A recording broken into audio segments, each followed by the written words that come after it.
Welcome back to a special episode of Wrist Check Podcast. You're in for a treat. I've got my friend here, Micheal Benevente. Thank you for joining us. Thank you, Perri. Good to be here. Managing Director here at Bulova. Yes. Yes. Where are we right now? We are on the 29th floor of the Empire State Building. People may know it's a little building there in Midtown Manhattan. Yeah. And we are specifically in the museum/archive of Bulova. So it's a Amazing. really special place. It really is. Thank you for having us here today. I mean, taking a look behind you, we can see, a lot of what's on display and the rich history of Bulova and this amazing, amazing brand. But before we get into that, it's only right that we have our honorary wrist check. Okay. And as is tradition, one of the members of the group shares first, so I'll share. I'm actually wearing my Bulova today. Let me give a shout out to my friend Jason Gong. My friend too. Yeah, who did a collab late last year with you guys for his organization, Complecto. And this is the Bulova Jetstar. This was a limited edition of 100 pieces. And I was fortunate enough to get the number I wanted, lucky number 007. Oh, nice. Yeah. But one of my favorite timepieces, this thing is really awesome. It's got a great vintage aesthetic. I love the colorway that Jason chose, adding that hint of orange. It's a quartz timepiece, high precision quartz. That's right. And so you get a nice and even clean sweep. It's just kind of mesmerizing to gander at. So that has, for folks that are into the engines, right, that has a precisionist movement. So although we make a high precision quartz, this one is specifically precisionist. And so, and that's what gives you that really smooth sweeping second hand and also accuracy plus or minus 10 seconds a year. So, I mean, it's amazing. Yeah, this thing is sweet. Micheal, what are you wearing? Well, I'm wearing our brand new, actually not even released yet. My colleague TJ Harris was nice enough to lend me one of our samples, but this is our Super Seville.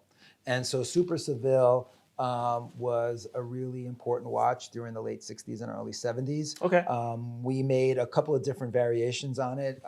We're choosing to release the first version in the TV shape. We're going to have 3 different dials of this particular watch. There'll be this green, there'll be a beautiful like midnight blue, and then an all yellow plated version with a silver dial, which is stunning as well. It's really, really nice. That green dial really pops. Yeah, I'm super excited for this launch. I mean, we're right there in the mood of of new retro, as we like to call it. And it's a very important category for us. What I love about the Bulova brand too is that as you guys look towards the future, you do a really great job at incorporating the past, especially when it comes to aesthetics, right? And it's like you can kind of tell there are all these like little nods to past models that were really popular, and you bring them back and with these slight little updates that really, really let the piece shine. In this case, the movement is a precisionist movement, like what's in the Complecto version Jetstar. And so that's really like taking a design from the past, but also putting in a brand new engine, if you will, that didn't exist back then. Yeah. And so it really gives it a new twist on a classic. That's awesome. Incredible. Thank you. So I want to take the opportunity to give our listeners and our viewers some insight into the history of this amazing brand. This is a brand that has deep roots here in New York City. This is a brand that has contributed a heck of a lot of innovation in terms of not only design, not only industry firsts, but technology to the horological community and industry at large. I want to go back even a little further, and I want to get some insight into the man behind the brand, Joseph Bulova, who immigrated here to the States, landed in New York City, and founded this incredible company. What can you speak to about his story in terms of his connection to watches, and maybe a little bit even about his life before? Yeah, he's really the American story. Yeah. He's the immigrant American story. He came from was once called Bohemia, today the Czech Republic. Okay. His roots, his family's roots were in retail, although nothing to do with jewelry or watches at the time. He apprenticed in the Czech Republic as a apprentice jeweler. Okay. For several years in like the worst possible conditions when you're apprenticing, and especially in the jewelry business, because the conditions were probably a bit harsh. Yeah. And he emigrated to the United States as a very young man, already with some jewelry manufacturing in his background and in his experience. And he landed here, and he ends up at Tiffany. I think we all know Tiffany. Yeah. And so he ends up at Tiffany as an apprentice jeweler, and worked there for almost 10 years before he decides to branch out on his own and opens up his first shop on Maiden Lane in downtown New York City. Wow. And so he opens the shop. So he decides that, he goes, I'm going to become an entrepreneur. I know the business, I've got the craft, let me set forth out and sort of do my own thing. And so now we know, okay, this gentleman was working at Tiffany. He opens up a jewelry business. Correct. And one in which he's, he starts taking in repairing clocks, pocket watches. What do we know about when he decided to sort of make the pivot to producing his own timepieces? Well, it was a little bit of an evolution. Okay. Actually, someone owed him money. That's a New York story. Someone owed him money for some work that he had done. Okay. And this gentleman had some of the early wristwatches. So in trade, he gave actually a young gentleman that worked, John Ballard was the gentleman's name, who worked at the shop, worked for Joseph Bulova. And John Ballard goes to Joseph and says, I have these 15, 18 watches, I don't remember the number, but as trade for this work, he owes us money. And so he took the watches. And this was at a time where like wristwatches weren't really a thing. This is pre-1875. Yeah. So it's still, early days. Early days. So you mentioned pocket watches and clocks, which were really the primary way people were telling time back there. And so they take on the watches. They sell out very quickly from when they put them out, and that led them to saying. And John Ballard was really he was like 18 years old. This gentleman, John Ballard, who ends up later becoming president of the company many years later. Yeah, but John Ballard was an important figure in us. Bulova beginning as a watch brand. And so that really opened up, I think, Joseph Bulova's eyes to the opportunity that was wristwatches. To your point, when it wasn't still even a thing. Yeah. And so for a lot of people, if we can talk about wristwatches for a second, you mentioned the primary source of telling time was table clocks and pocket watches. It wasn't until around now this is even much earlier than the First World War, right? But it wasn't really, this wristwatches came out of, and correct me if I'm wrong, it was a utility thing, right? Guys in the military needing to, hold and utilize their equipment, but still want to tell time, would fix lugs to like leather straps, and then affix that either to their wrists. You had pilots that used to strap these down to their thighs. Yeah, it was a tool. I mean, it was tool driven. I think even before World War I, the industrialization of the United States, right? The Industrial Revolution. We now have factory workers. We have people working outside, construction. Right. All of the pocket watches were not necessarily. It wasn't like a sophisticated kind of culture. Yeah, it was a working man's need to also be able to have it to tell time, and so the pocket watch went from being in a pocket to eventually being on a wrist.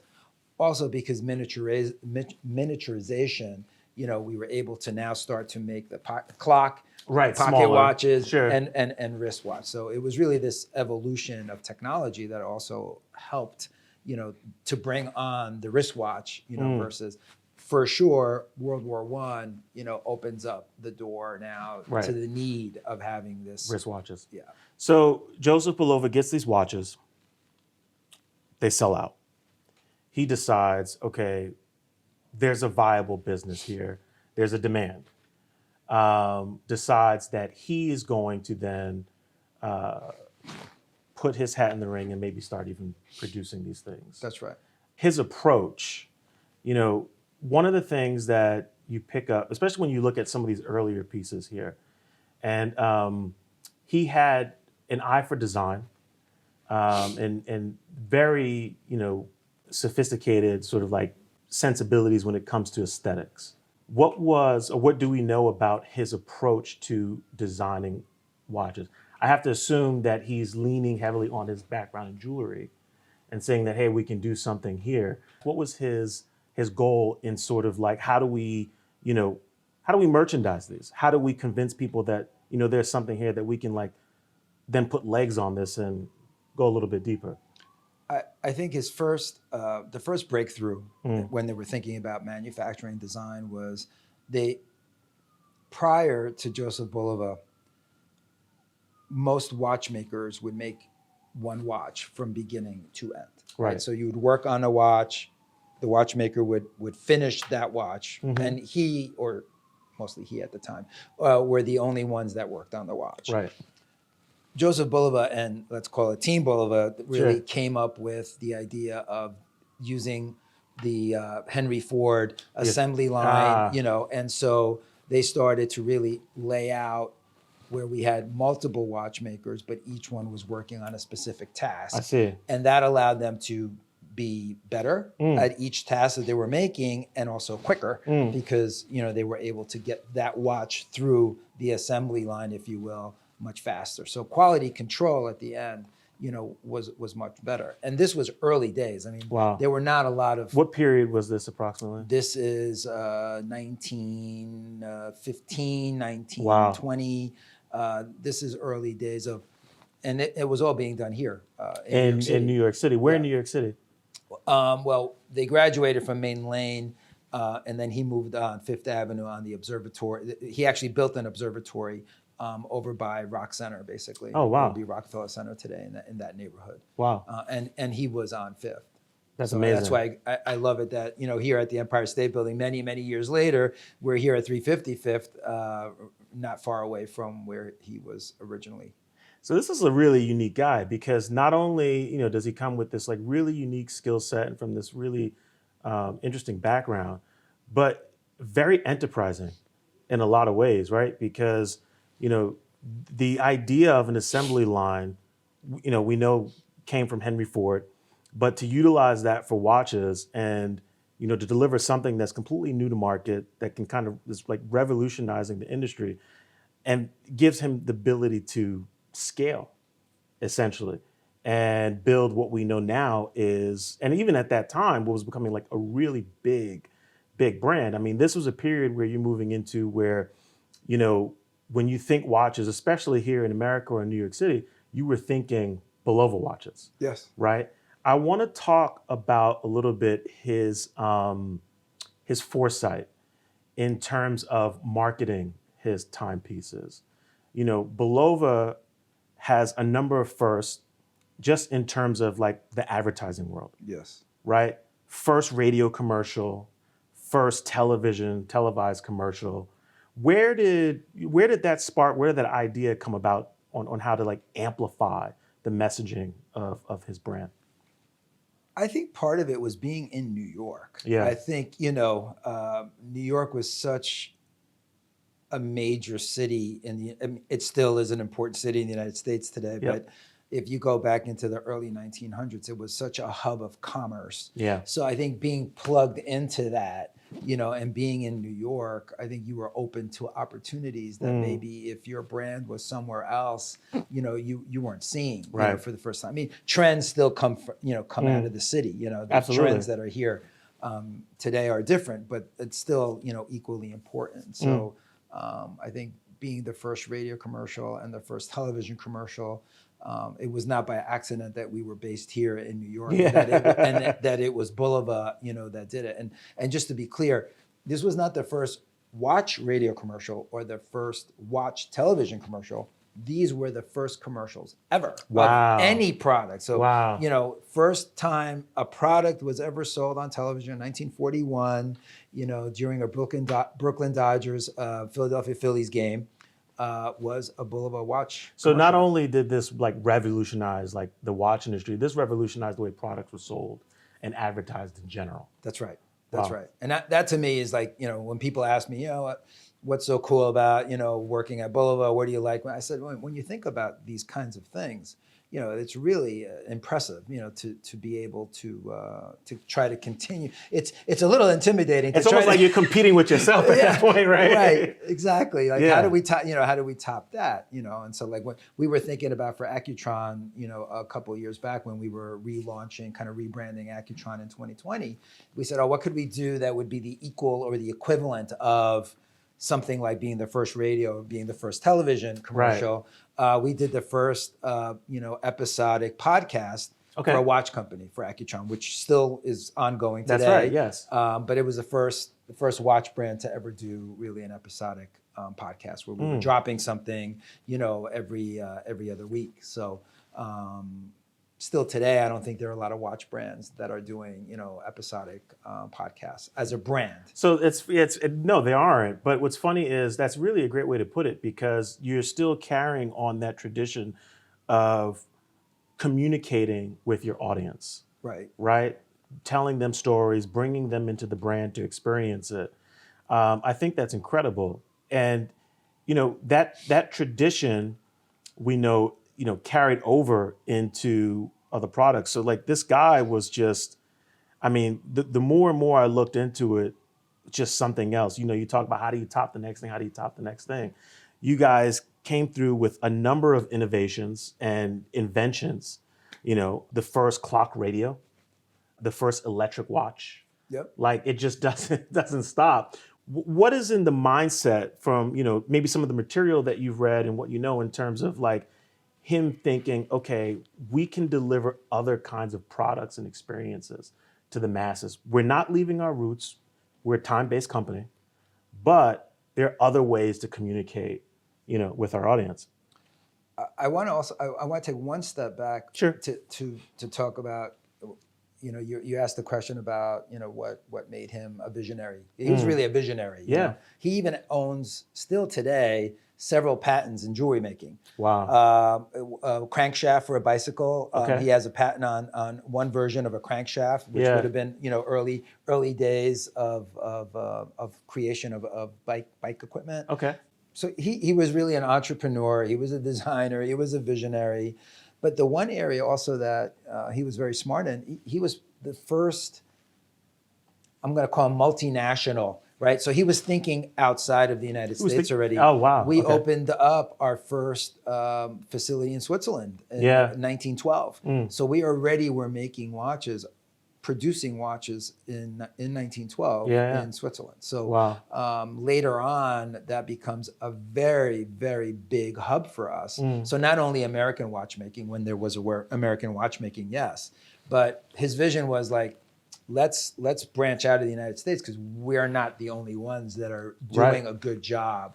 By the 50s, we were the largest employer of watchmakers in Biel, Switzerland. It's amazing. And I know folks, because I've been in the Swiss watch industry prior to this job, who had parents who worked at Bulova and would tell me, hey, my dad used to be a watchmaker over there, at Bulova. And this is before I ever joined the company here. So that was visionary. And so then you guys deliver the clock radio. Now it's like, well, I don't just want to be on your wrist. I want to be in your homes. Right. I want you guys thinking Bulova. And still today we're associated with music. And I think that's part of the reason why, that authenticity for us is super important. So knowing that the company has been also making clocks for many years. Yeah. Again, if you think about them being on the forefront, again, radio commercial, sound, television, it video, all ties sound, together. Clock radio, marrying, the idea of transistors now are coming on the scene. So you can make what used to take like half a room up Yeah. for a clock. Just or, put on a shelf now. Yeah, exactly. Yeah, So yeah. I think again it's testament to them being and that old saying, maybe even cliche, you stand on the shoulders of the Right. previous folks. I think that is a thread that runs through the 149 years currently of the brand. We're fast approaching a really important birthday, Yeah. coming up. But I think you can see that the reason the brand has been able to survive uninterrupted, which is Uninterrupted, yeah. which is an important point for me, because Yes. there's a lot of brands that are old, have been Right. around 200 years, whatever. But when you do a little digging, you find that, they were out of business for 50, 60 years. Maybe someone bought, the intellectual property rights and restarted. And there's nothing wrong with that. That's Sure. fantastic. But I think, again, a really important part of Bulova is 149 years. I always like to say, I'm pointing to the front door of the building here. On January 2nd, for 149 years, Yeah. they've opened up the doors. I mean, that's through Wow. Depression, World Wars, Yep. every other craziness, 9/11, Yeah. everything that comes at you, Yeah. and it's a survivor story almost, in a way. It really is. And, to that point, when you talk about, why being uninterrupted is so important, we know from the story of, a myriad of other watch brands, they were interrupted for a number of reasons. Like you said, either, the IP sold, or, there was a war or something like that. This is a brand that, through the good times, the challenging times, was still there, was there for their audience, but, and I want you to talk a little bit about this, even showed up for the country in a time of need, producing watches, producing instruments. Can we talk a little bit about the connection with the United States military and service and Bulova, and what you guys were able to do during some of those challenging times? It's a super important part of our history. Starting from World War I, we were supplying timepieces to the U.S. military. It was us, it was Hamilton, it was Ben Russ. These were the U.S.-based brands, and they had to be U.S. made. So that's why there were a few of us that were supplying the U.S. military. Right. And so that kind of led to Bulova becoming a super important defense contractor. We had a separate division called Bulova Defense. And we were supplying all different types of optical equipment, munition timing equipment. We were very much embedded, our technology was very much embedded in the U.S. military. Fast forward to the 50s, we were involved in all of the skunk works, the A11, A15. Yeah, producing like instruments for some of these. Yeah, these aircraft. behind me is instrumentation panel clocks and timers that were 46 different missions to space, and that was not only test planes that would be flying into space, but then later on Gemini and Apollo missions. Although there's another brand that was officially on the Apollo flights, we were embedded in the capsule of said planes. It's amazing. And not only were you guys involved in the middle of that, but reading a little bit up on some of what was happening through this period, and this was under his son. This was under Joseph's son. Am I correct? Partly. So Partly. Artie passes away like in 1959. Okay.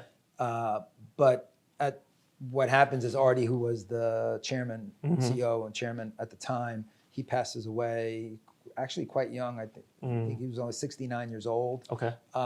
And so Omar Bradley, who was the last 5-star general in the U.S. military, and very close to the Bulova company because of all the military stuff I just mentioned, he now retires from the U.S. military and becomes the chairman of the company. Right. So not an accident, I'm sure. And also that continues really a run from the late 50s, all of 60s and 70s in terms of Accutron technology being very much embedded in U.S. military. And so, but there was a point when there was a school that was launched, right? I believe it was in Queens. That's correct. And originally, you guys were supplying veterans with jobs. So Artie Bulova, that was Artie's. That was That was Artie, definitely okay. Artie. I'm gonna say Artie Bulova, as much as Joseph Bulova was visionary, entrepreneur, and creative in Right. terms of product,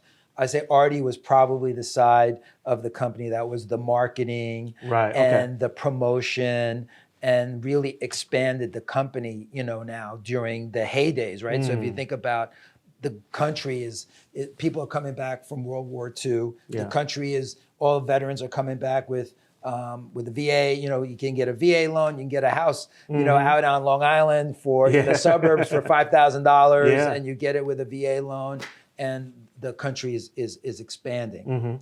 So he's right there.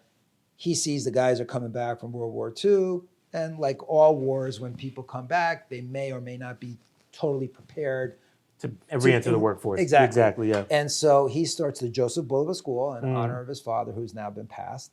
And the Joseph Bulova School runs under a foundation that Artie Bulova had created. And if you are a veteran that wants to get a degree in watchmaking, if you pass, the aptitude to be one, you did not have to pay any tuition. It was totally free. You went through the school and graduated 2.5, 3 years later as a watchmaker. And so we run into, and I'd say one of the amazing stories is that, we run into watchmakers that are now in their 70s and 80s, who came through the school, and they're still doing their craft, and they're still so appreciative to the company for, this opportunity that they were able to get. That's incredible. Technology. We talked about the clock radio. You guys also invented the photo timer and the first electric watch. So now it's you're going from the clock radio, where it's like, we had the radio, we had the clock, you guys put it together, but now it's really like inventions coming up. You guys are like, there's R&D happening. You guys are bringing products that didn't exist before to market. I want to talk a little bit about the electronic watch, because that is a huge point for the brand, really important. First, I think it's important if you can explain for us, how does an electronic watch work? Because it's not a quartz timepiece. No. This is something that was, came to market a couple of decades before quartz arrived.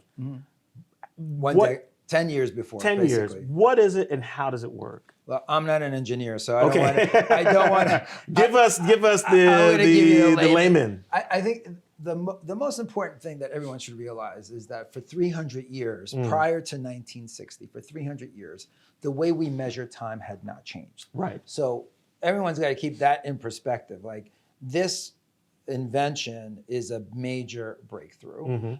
You had basically the sundial, and then you had a clock. Yes. And then you had a pocket watch. Yep. And then you had a wristwatch. But from the clock to the pocket watch to the wristwatch, you basically relatively the same technology. Yes. Yeah. Yes. Later on, you have a self-winding, what we call today automatic, but that was still a version of the base idea, right?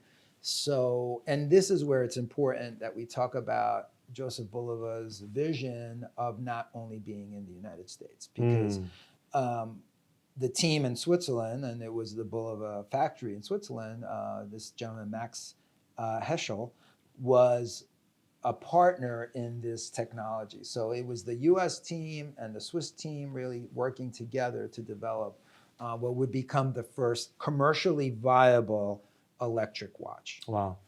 Because there were some other brands working on electric watches as well. I mean, I'm sure some of the podcast listeners and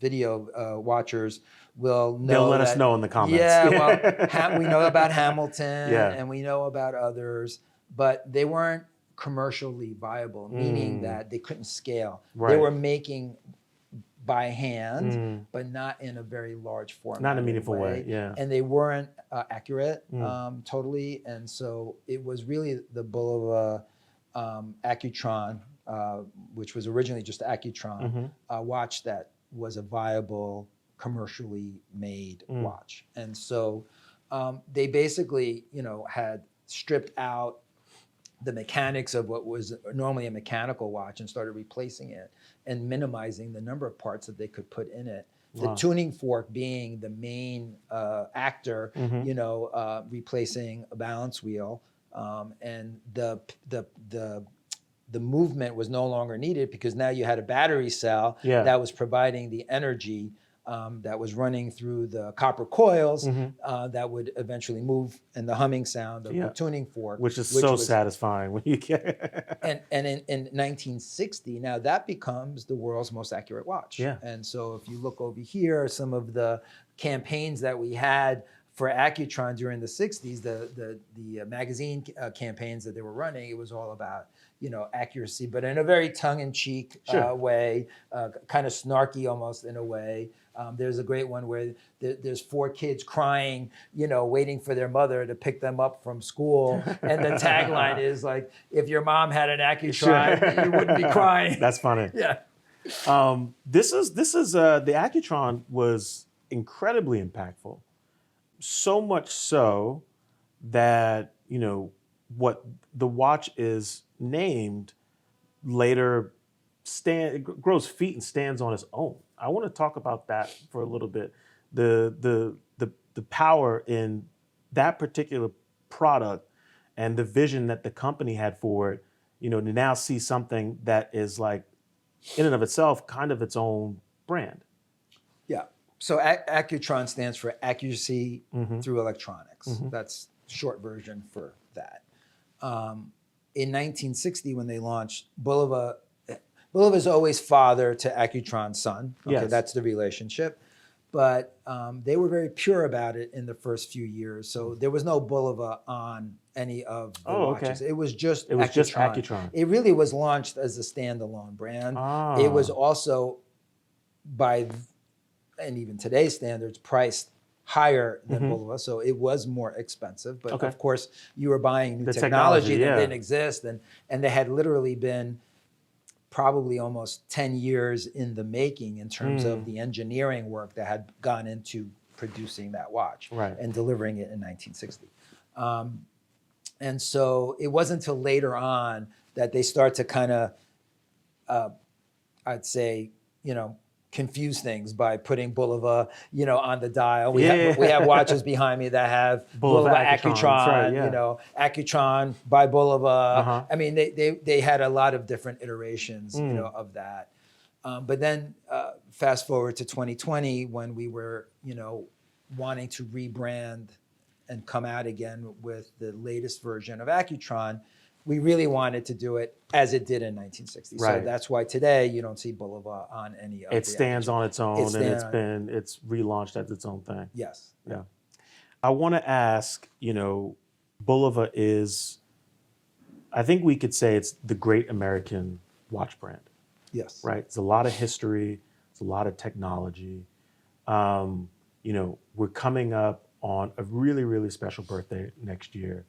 I want to ask, from a macro perspective, with all the history that you guys have, what are some of the things, be it values or things that are tangible, that you are hoping to take with you from the past, looking ahead to the future? That's a great question. I'm going to say the most important of how the lens of what we're always looking at is definitely the authenticity part. Everything that we're doing, whether it's product or whether it's campaigns or whether it's collaborations, it's the authenticity has to be there. Otherwise, for us, it's just a non-starter. Yeah. And so as we look forward, we're certainly looking at our past and just mining the great things that are behind me, are wonderful inspirations for the future, but we're also looking forward. So I mean, there are new things that we're working on that whether it's we have still the world's first and only curved chronograph movement that we launched. That's right. In 2015. Or whether it's in Accutron, the world's first electrostatic powered watch, just launched 4 years ago. I mean, these are things that are looking, forward. Sometimes I get a little sensitive because people are like, "Oh, you guys are always just, looking at the archives, looking at the history." That's important for us. But, Absolutely. But we're also, we're also looking ahead. Yeah. I want to say thank you for hosting us here today. We're going to take this party over to the new Citizen flagship store, and we're going to walk into the Bulova showroom and catch up with the guys there. Okay. Thank you. Thank you.